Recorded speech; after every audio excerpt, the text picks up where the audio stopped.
नमस्कार दोस्तों, स्वागत है आपका आपके अपने चैनल स्टडी यूपी पीटी में। दोस्तों, इस वीडियो में हम गुप्त वंश से पूर्व परीक्षाओं में आए हुए प्रश्न एवं उत्तरों की व्याख्या सहित हल करेंगे। दोस्तों, इस वीडियो में हमने पीटी में गुप्त वंश के जो मुख्य तौर पे जो प्रश्न आएंगे वो समुद्रगुप्त और चंद्रगुप्त द्वितीय से आएंगे, इसलिए उन्हीं से संबंधित प्रश्न जो पूर्व परीक्षाओं में आए हैं उन्हीं को एक जगह हमने संकलित किया है। तो चलिए शुरू करते हैं पहले प्रश्न के साथ। पहला प्रश्न है, शक विजेता किसे जाना जाता है? आप पहला ऑप्शन है आपका चंद्रगुप्त प्रथम, दूसरा ऑप्शन है समुद्रगुप्त, तीसरा ऑप्शन है चंद्रगुप्त द्वितीय, चौथा ऑप्शन है कुमारगुप्त। चलिए उत्तर देख लेते हैं। चंद्रगुप्त द्वितीय जो था इसे शक विजेता कहा जाता है। ठीक है, चलिए इसकी व्याख्या देख लेते हैं। पश्चिमी तट पर निवास करने वाली शक जाति के विजय के उपरांत चंद्रगुप्त द्वितीय ने विक्रमादित्य की उपाधि धारण की तथा भारतीय अनुश्रुतियों में उसे शकारी के रूप में स्मरण किया जाता है। बाण ने भी चंद्रगुप्त द्वितीय के शक विजय का उल्लेख किया है। अनुमान लगाया जाता है कि शकों के विरुद्ध उसका अभियान 388 ईस्वी से 401 ईस्वी के बीच हुआ होगा। चंद्रगुप्त को देवीगुप्त, देवराज और देवश्री कहा जाता है। इसने परम भागवत की उपाधि भी धारण की थी। तो दोस्तों, आप व्याख्या पे भी विशेष रूप से ध्यान दीजिएगा, क्योंकि हमने व्याख्या को भी ऐसा बनाया है कि व्याख्या में भी आपके 2-3 प्रश्न जो हैं वो कवर हो जाएंगे। जैसे आप देखिए तो पूर्व परीक्षा में पूछा गया है कि शकारी के रूप में किसे जाना जाता था। ठीक है, और देवी गुप्त की उपाधि किसने धारण की थी, साथ ही साथ देवऋषि की उपाधि किसने धारण की थी, परम भागवत की उपाधि किसने धारण की थी। तो हमने व्याख्या को भी ऐसे ही बनाया है कि जिससे आपके और अधिकतम प्रश्न कवर हो जाए, एक प्रश्न के साथ कई प्रश्न कवर हो जाएं, तो आपका कम समय में ज्यादा जो है टॉपिक पे कमांड बढ़ जाएगी। चलिए अगला प्रश्न देखते हैं। शकों को प्रथम बार हराने का दावा किसने किया था? पहला ऑप्शन है चंद्रगुप्त मौर्य ने, दूसरा ऑप्शन है समुद्रगुप्त ने, तीसरा ऑप्शन है चंद्रगुप्त विक्रमादित्य ने, चौथा ऑप्शन है हर्ष ने। तो अभी हमने देखा शकों को हराने का पहले बार दावा किसने किया था? चंद्रगुप्त विक्रमादित्य में। ठीक है दोस्तों, इसमें कंफ्यूज मत होइएगा, चंद्रगुप्त द्वितीय दिया हो या चंद्रगुप्त विक्रमादित्य दिया हो, चंद्रगुप्त द्वितीय ने ही विक्रमादित्य की उपाधि भी धारण की थी। चलिए अगला प्रश्न देख लेते हैं। निम्नलिखित में से किस गुप्त राजा का एक अन्य नाम देवगुप्त था? पहला ऑप्शन है समुद्रगुप्त, दूसरा ऑप्शन है चंद्रगुप्त द्वितीय, तीसरा ऑप्शन है कुमारगुप्त, चौथा ऑप्शन है उपर्युक्त में से कोई नहीं। चलिए उत्तर देख लेते हैं। चंद्रगुप्त द्वितीय ने गुप्त राजा का एक अन्य नाम देवगुप्त था। इसके साथ हम देखते हैं चंद्रगुप्त के और क्या नाम थे? देवऋषि था। ठीक है, और क्या था? परम भागवत की उपाधि धारण की थी।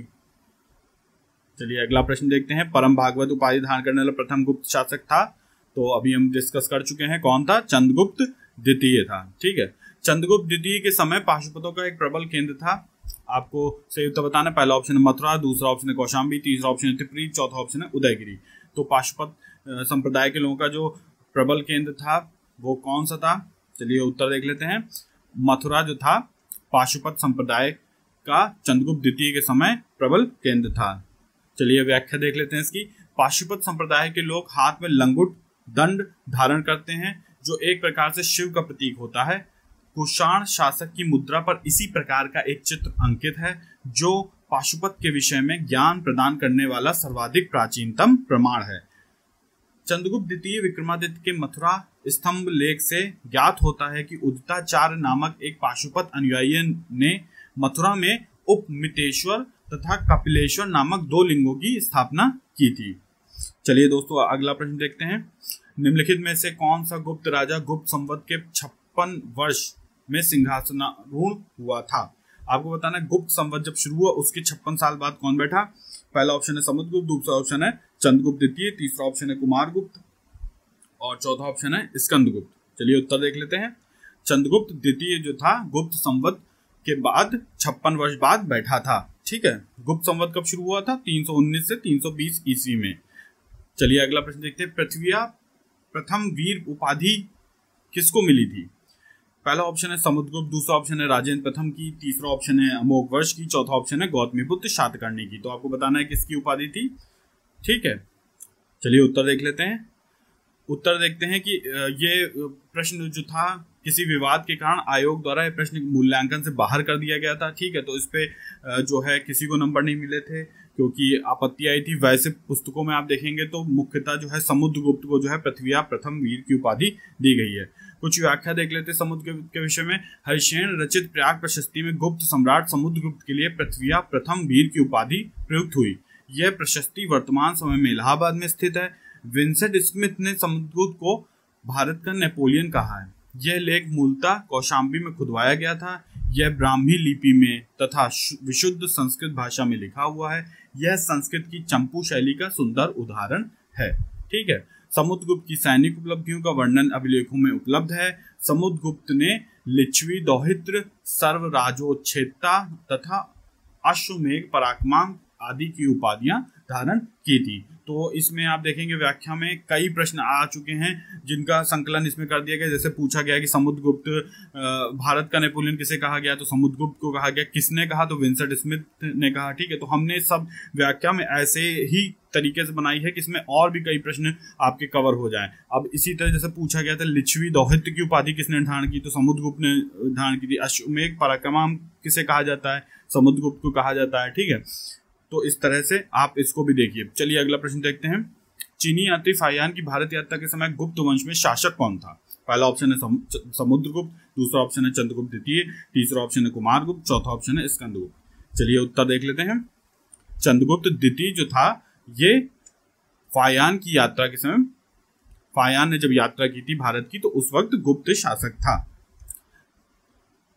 अगला प्रश्न है कि फाहियान की यात्रा विवरण का नाम क्या है? पहला ऑप्शन है सियूकी, दूसरा ऑप्शन है येंतु, तीसरा ऑप्शन है फो क्योकी, चौथा ऑप्शन है फा चियेन। सही उत्तर का चयन करिए। चलिए उत्तर देख लेते हैं। फो क्यो की। ठीक है। यह फाहियान की यात्रा विवरण पुस्तिका का नाम है। चलिए इसकी कुछ व्याख्या देख लेते हैं क्योंकि फाहियान से अक्सर प्रश्न पूछे जाते हैं। फाहियान चीन के शैनसी प्रांत की राजधानी चांगगान का निवासी था। उसने बौद्ध धर्म ग्रंथों के अध्ययनार्थ एवं बौद्ध तीर्थ स्थलों की यात्रा करने के उद्देश्य से भारत की यात्रा की। वह चंद्रगुप्त द्वितीय के शासनकाल में भारत आया। हालांकि उसने गुप्त राजाओं से संबंधित कोई विवरण नहीं दिया है। फाहियान की यात्रा वृत्तांत का नाम फो क्योकी ही है। सियूकी जो था वो हेनसांग का यात्रा वृत्तांत है। हेनसांग के सहयोगी हीली ने हेनसांग की जीवनी नामक एक ग्रंथ की रचना की। ईसा की प्रथम शताब्दी में चीन में बौद्ध धर्म का प्रवेश होने पर चीनियों ने भारत के लिए तिएनचू या चू आनू शब्द का प्रयोग किया है। लेकिन हेनसांग के बाद वहां पर येंतु शब्द का चलन हो गया। तो हम सब जानते हैं हेनसांग किसके काल में आया था। हेनसांग जो था वो हर्षवर्धन के काल में भारत आया था। चलिए अगला प्रश्न देखते हैं। चीनी यात्री फाहियान की यात्रा विवरण के संबंध में यह उल्लेखनीय है कि वो, पहला ऑप्शन है कि गुप्त वंश के शासकों का कोई उल्लेख नहीं करता है। दूसरा ऑप्शन है गुप्त वंश का सविस्तार विवरण देता है। तीसरा ऑप्शन है गुप्त प्रशासन की आलोचना करता है। चौथा ऑप्शन है हिंदू स्थापत्य और मूर्तिकला की प्रशंसा करता है। तो अभी हमने जैसे पिछली व्याख्या में पढ़ा, हमने उसमें पढ़ा था कि फाहियान ने क्या किया था, अपनी यात्रा वृत्तांत में उसने गुप्त शासकों का कोई उल्लेख नहीं करा है। ठीक है। तो उत्तर भी होगा कि गुप्त वंश के शासकों का कोई उल्लेख नहीं करता है। व्याख्या देख लेते हैं। चीनी यात्री फाहियान का भारतीय भ्रमण 399 ईस्वी से प्रारंभ होता है। उसके यात्रा विवरण का सर्वाधिक महत्वपूर्ण तथ्य यह है कि कहीं भी अपने समकालीन गुप्त शासकों चंद्रगुप्त विक्रमादित्य का उल्लेख नहीं करता है, किंतु वह उसकी धार्मिक सहिष्णुता तथा कुशल प्रशासन की प्रशंसा करता है। चलिए अगला प्रश्न देखते हैं। मथुरा स्तंभ शिलालेख के अनुसार, उदिता शिलालेख के अनुसार उदिताचार्य ने द्विशिवलिंगों को दो शिवलिंगों को किन नामों से प्रतिष्ठापित किया था? ठीक है। दो शिवलिंग जो स्थापित किए थे उनके क्या नाम थे? पहला ऑप्शन है गटेश्वर एवं कंदमेश्वर, दूसरा ऑप्शन है नगेश्वर एवं नागनाथ, तीसरा ऑप्शन है कपिलेश्वर एवं उपमितेश्वर, चौथा ऑप्शन है नंजुदेश्वर एवं श्री शैलेश्वर। तो चलिए सही उत्तर देख लेते हैं। कपिलेश्वर और एवं उपमितेश्वर। ठीक है। व्याख्या देख लेते हैं इसकी। चंद्रगुप्त विक्रमादित्य के काल के लेखों में मथुरा स्तंभ लेख का महत्वपूर्ण स्थान है। संस्कृत गद्य में लिखा हुआ है कि यह पहला प्रमाणिक गुप्त लेख है जिनमें तिथि का उल्लेख हुआ है। यह गुप्त संवत 61 अर्थात 380 ईस्वी में उत्कीर्ण किया गया था। इस अभिलेख में उदिताचार्य का उल्लेख आता है जो कि भगवान कुशिक की 10वीं पीढ़ी में एवं पराशर की 4थी पीढ़ी में आता है।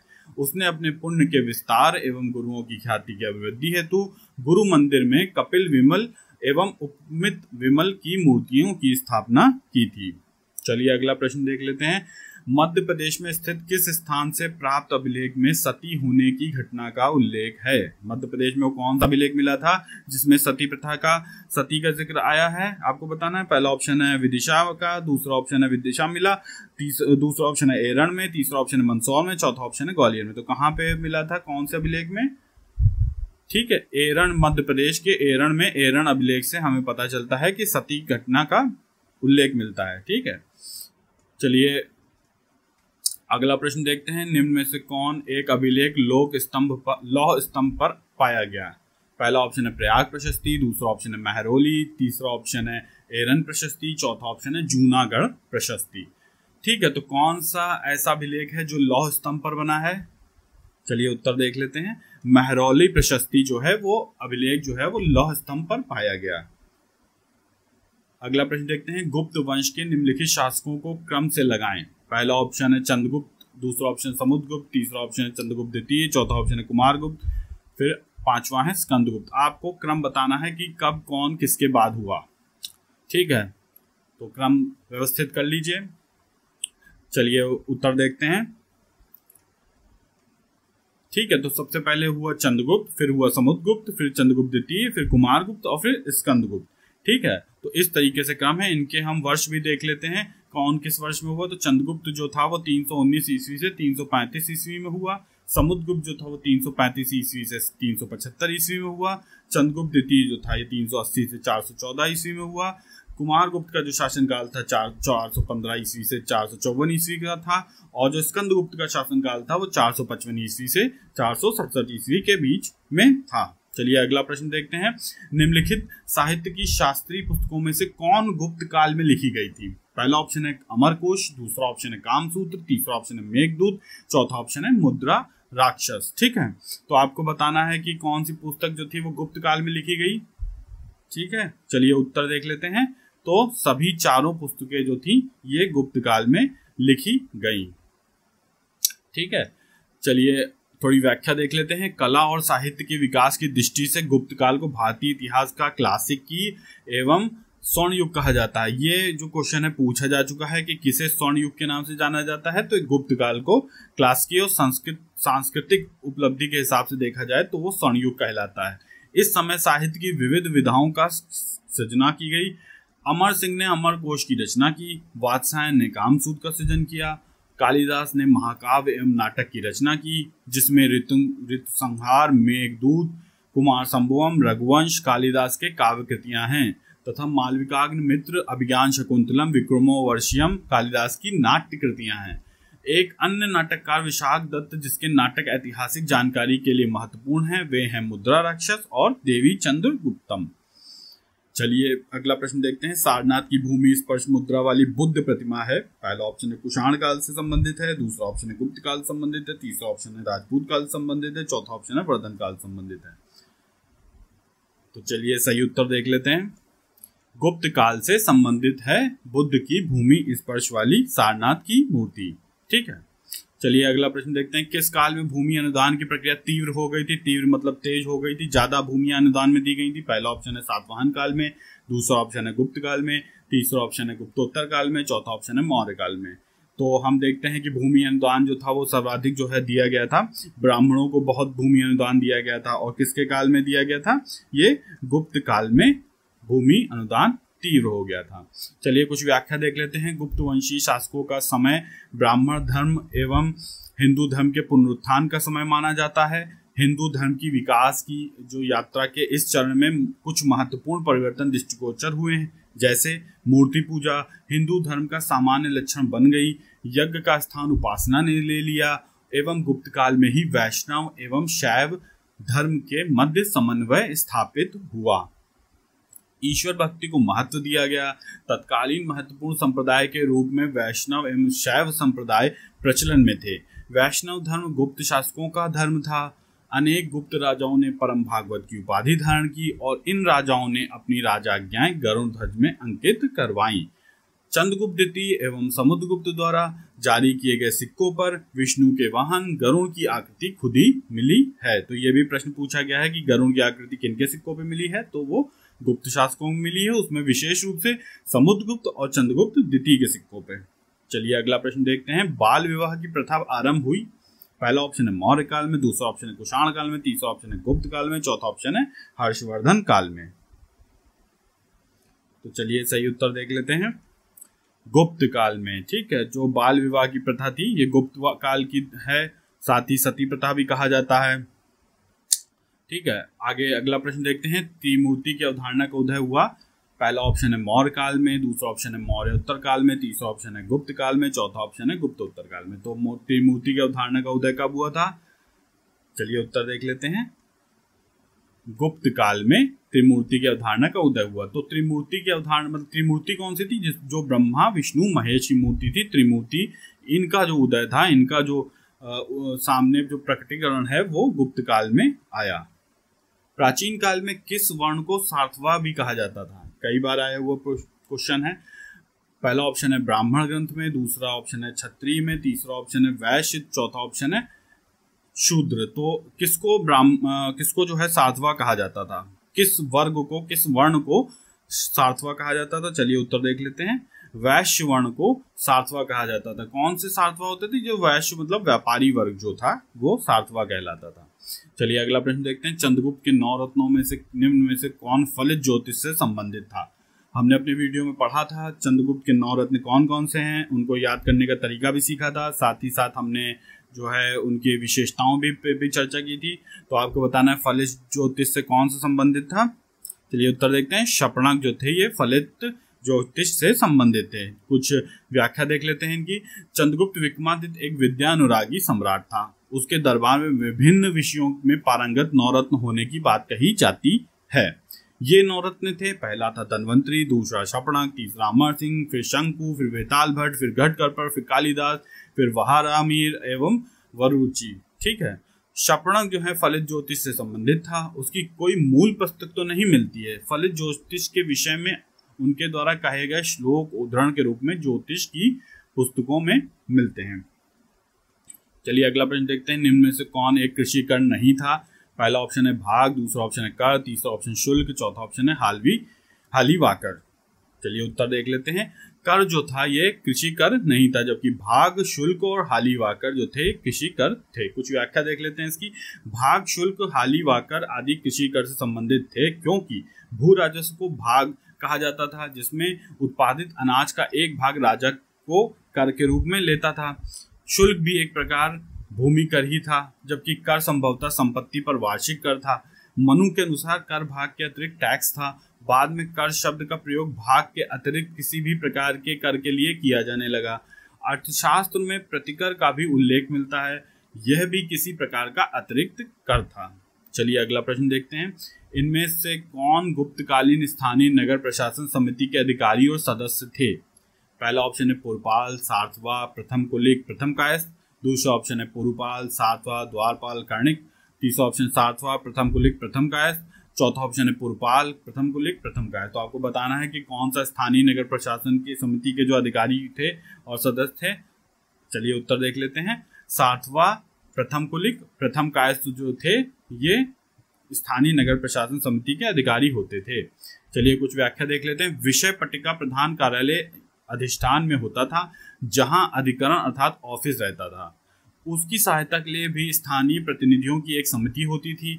विषय में 4 सदस्यों की एक गैर सरकारी परामर्श समिति कार्य करती थी। इसमें नगर श्रेष्ठी, सार्थवा, प्रथम कुलिक और प्रथम कायस्थ होते थे, जो क्रमशः नगर, व्यापार, उद्योग और शासन का प्रतिनिधित्व करते थे। चलिए अगला क्वेश्चन देखते हैं। महान संस्कृत कवि कालिदास किसके शासन काल में थे? पहला ऑप्शन है चंद्रगुप्त मौर्य, दूसरा ऑप्शन है चंद्रगुप्त द्वितीय, तीसरा ऑप्शन है कुमारगुप्त द्वितीय, चौथा ऑप्शन है समुद्रगुप्त। चलिए उत्तर देख लेते हैं। आसान सा प्रश्न है। चंद्रगुप्त द्वितीय के समय कवि कालिदास जो थे, ठीक है, और ये कौन से थे? 9 रत्नों में से एक थे।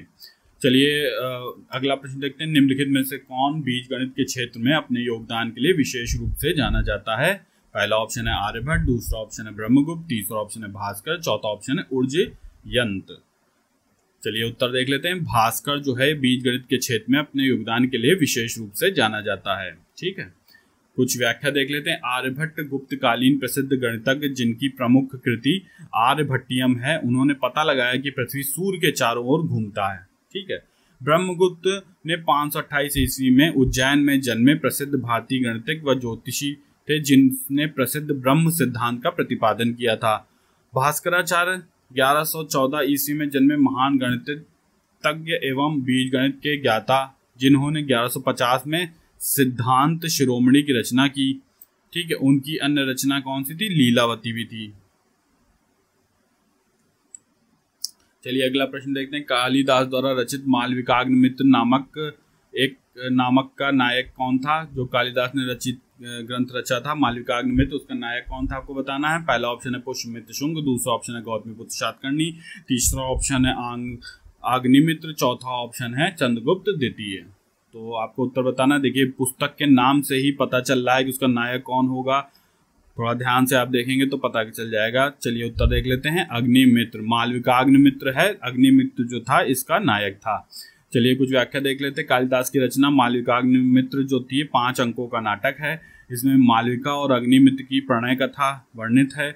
इसके अलावा भारत के शेक्सपियर की 6, मतलब भारत का शेक्सपियर कौन? कालिदास को भारत का शेक्सपियर कहा जाता है। इनकी 6 और महान रचनाएं हैं जो हैं रघुवंश, कुमार संभवम, मेघदूत, शत्रु संहार, ऋतु संहार होगा, विक्रमोर्वशीयम एवं अभिज्ञान शकुंतलम। इसमें प्रथम 2 महाकाव्य हैं जो खंड काव्य यानी गीति काव्य तथा 3 नाटक ग्रंथ हैं।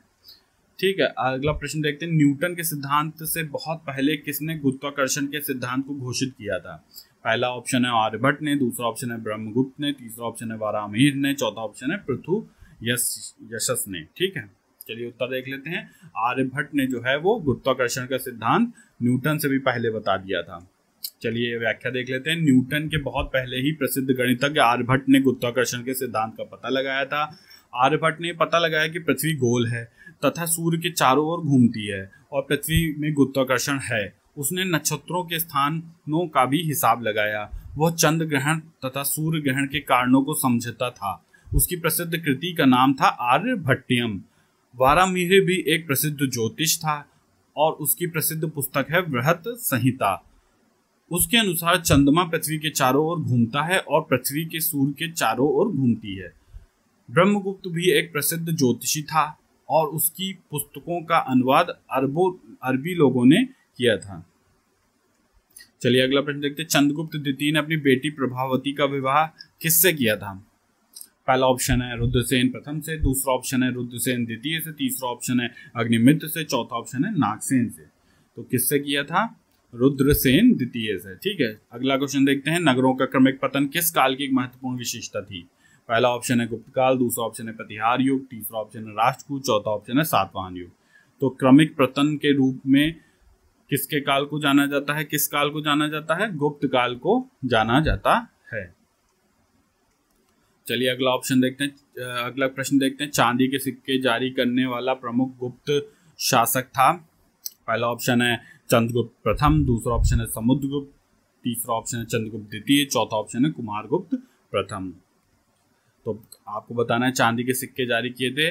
चलिए उत्तर देख लेते हैं। चंद्रगुप्त द्वितीय ने जो है चांदी के सिक्के जारी किए थे। कुछ व्याख्या देख लेते हैं। गुप्त शासक चंद्रगुप्त द्वितीय ने गुजरात में शकों का पराजित किया, जिसके उपलक्ष्य में उसने चांदी के सिक्के जारी किए। चंद्रगुप्त द्वितीय के शासनकाल को प्राचीन भारत का स्वर्ण काल कहा जाता है। चलिए अगला प्रश्न देखते हैं। निम्नलिखित में से किसने बौद्ध गया में सिंघली भिक्षुओं के लिए विहार बनाने की अनुमति दी थी? ठीक है। तो पहला ऑप्शन है धर्मपाल ने, दूसरा ऑप्शन है हर्षवर्धन ने, तीसरा ऑप्शन है कनिष्क ने, चौथा ऑप्शन है समुद्रगुप्त ने। ठीक है। तो किसने दी थी सिंघली भिक्षुओं के लिए एक बौद्ध विहार बनाने की अनुमति? समुद्रगुप्त ने। ठीक है। चलिए व्याख्या देख लेते हैं। बौद्ध गया में सिंघली भिक्षुओं के लिए विहार बनाने की अनुमति गुप्त शासक समुद्रगुप्त ने प्रदान की थी।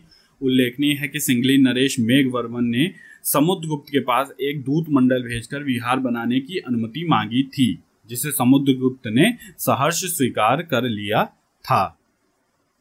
चलिए अगला प्रश्न देखते हैं। समुद्रगुप्त के प्रयाग प्रशस्ति वाले स्तंभ पर निम्नलिखित में से किसका लेख मिलता है? पहला ऑप्शन है जहांगीर का, दूसरा ऑप्शन है शाहजहां का, तीसरा ऑप्शन है औरंगजेब का, चौथा ऑप्शन है दारा शिकोह का। तो किसका जो है वो लेख मिलता है समुद्रगुप्त के प्रयाग प्रशस्ति स्तंभ लेख के? जहां गिर का जो है लेक मिलता है समुद्रगुप्त के प्रयाग प्रशस्ति वाले स्तंभ लेक में। तो दोस्तों ये कुछ महत्वपूर्ण प्रश्न थे और लगभग हमने गुप्त वंश के सभी महत्वपूर्ण जो पूर्व परीक्षाओं में प्रश्न आए हैं उनको कवर कर लिया है। और आप अगर इस प्रश्नों की श्रृंखला को वीडियो के साथ देखेंगे, जो गुप्त वंश की विस्तृत चर्चा वाला वीडियो है उसके साथ, तो आपका गुप्त वंश से संबंधित यूपीपीटी के लिए समस्त तथ्य कवर हो जाएंगे और एक भी प्रश्न इनसे बाहर नहीं जाएगा। तो चलिए दोस्तों, मिलते हैं किसी नेक्स्ट वीडियो में और तब तक के लिए धन्यवाद।